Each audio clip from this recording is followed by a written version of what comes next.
Assalamualaikum warahmatullahi wabarakatuh. Perkenalkan, nama saya Alul Himam, mahasiswa Hukum Ekonomi Syariah dengan nomor induk mahasiswa 19010286.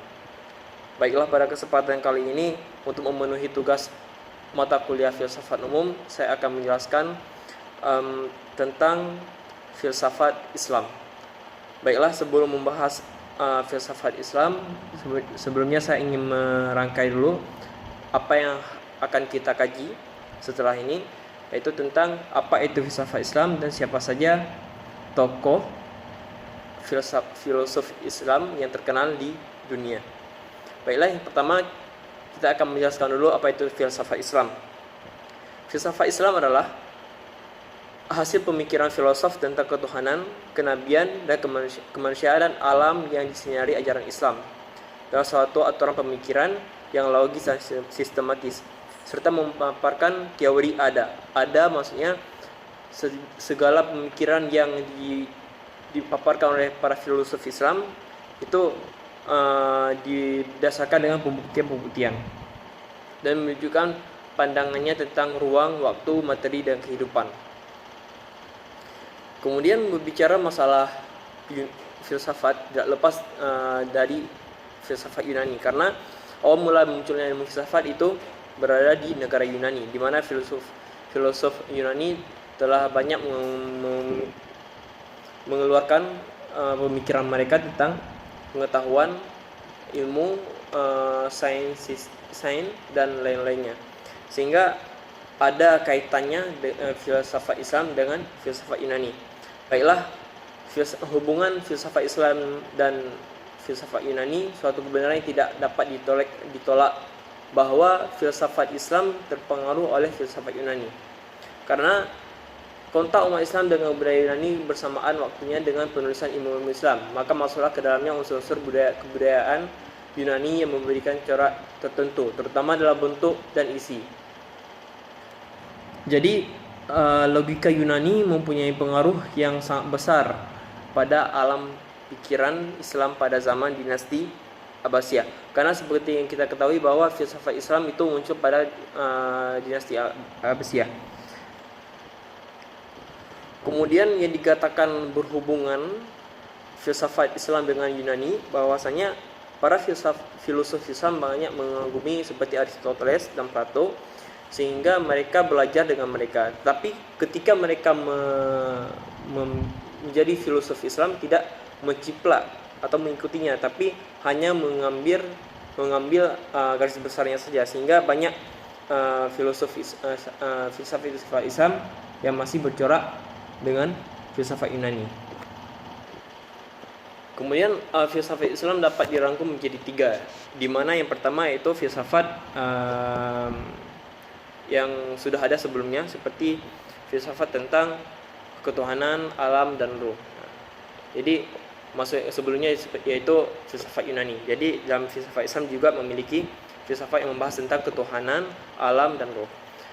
Tetapi selain dalam penyelesaiannya, filsafat Islam berbeda dengan filsafat lain. Para filosof Muslim juga mengembangkan dan menambahkan ke dalamnya hasil-hasil pemikiran mereka sendiri.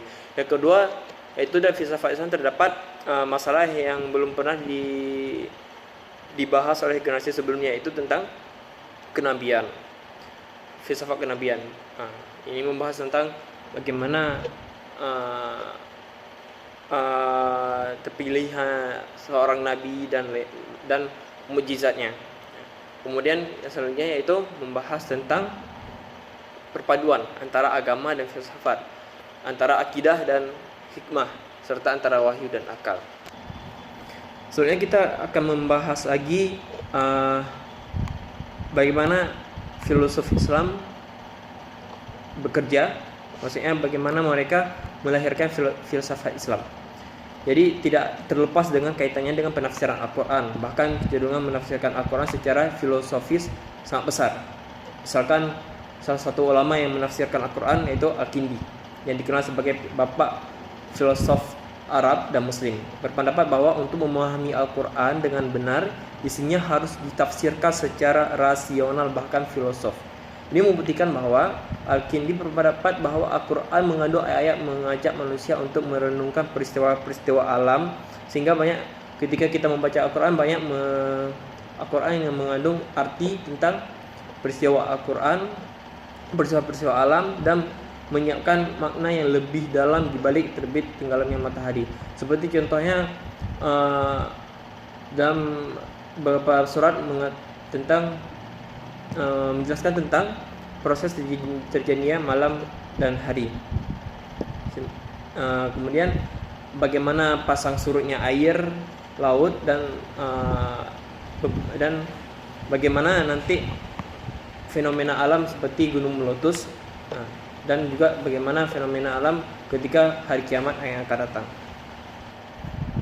Setelah kita mengenal bagaimana hubungan filsafat Islam dengan filsafat Yunani, selanjutnya kita akan membahas apa sih sejarah perkembangan filsafat Islam. Baiklah, pemikiran-pemikiran filsafat Islam, filsafat Yunani yang masuk dalam pemikiran Islam diakui banyak kalangan telah mendorong perkembangan filsafat Islam menjadi makin pesat. Meski demikian, menurut ditulis oleh Oliver Lehrman, seorang orientalis asal University Kentucky, USA, adalah suatu kesalahan besar jika menganggap bahwa filsafat Islam bermula dari proses penerjemahan teks-teks Yunani tersebut atau hanya menukilkan dari filsafat Aristoteles. Jadi seorang sarjanawan yang berasal dari University of Kentucky, dia membenarkan bahwasanya tidak membantah bahwasanya bagi orang yang menganggap bahwa filsafat Islam itu ciplakan dari filsafat Yunani. Seperti yang sebelum kita jelaskan bahwasanya hubungan antara filsafat Islam dan Yunani itu sebenarnya tidak menciplak, tapi seperti contohnya filsafat Islam seperti Al-Kindi, mereka mengagumi Aristoteles dan Plato. Jadi dengan itu mereka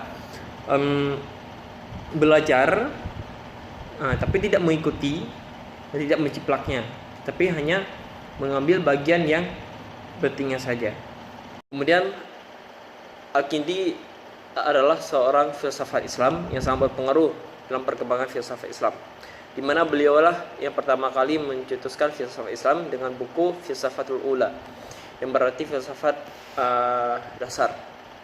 Baiklah, selanjutnya kita akan menjelaskan tentang tokoh-tokoh yang berada dalam filsafat Islam, yang berkecimpung dalam filsafat Islam. Yang pertama itu Al-Kindi.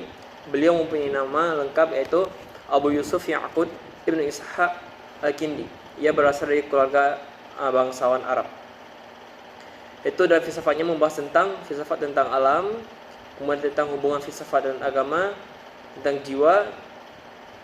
Itu penjelasannya yang pertama itu tentang alam, di mana beliau mengatakan bahwasanya alam ini adalah alam emanasi dari Yang Maha Satu, tetapi paham emanasi ini kelihatan tidak jelas dalam filsafat Al-Kindi.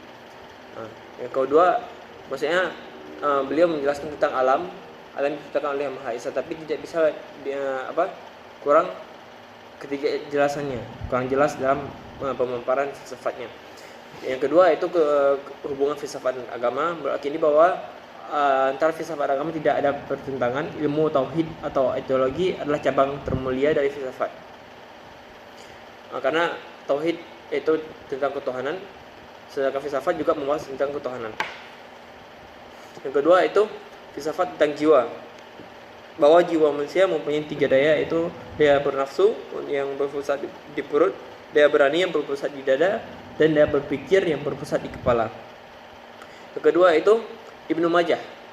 Ibnu Majah itu seorang filsafat Muslim yang pertama dan utama dalam sejarah kefilsafatan Andalus. Yaitu ini perlu digarisbawahi bahwasanya beliau adalah yang pertama dalam filsafat Andalusia, bukan dalam Islam. Nama lengkapnya adalah Abu Bakar Ibnu Yahya Ibnu Asy-Syahiq, yang terkenal dengan nama Ibnu Bajjah.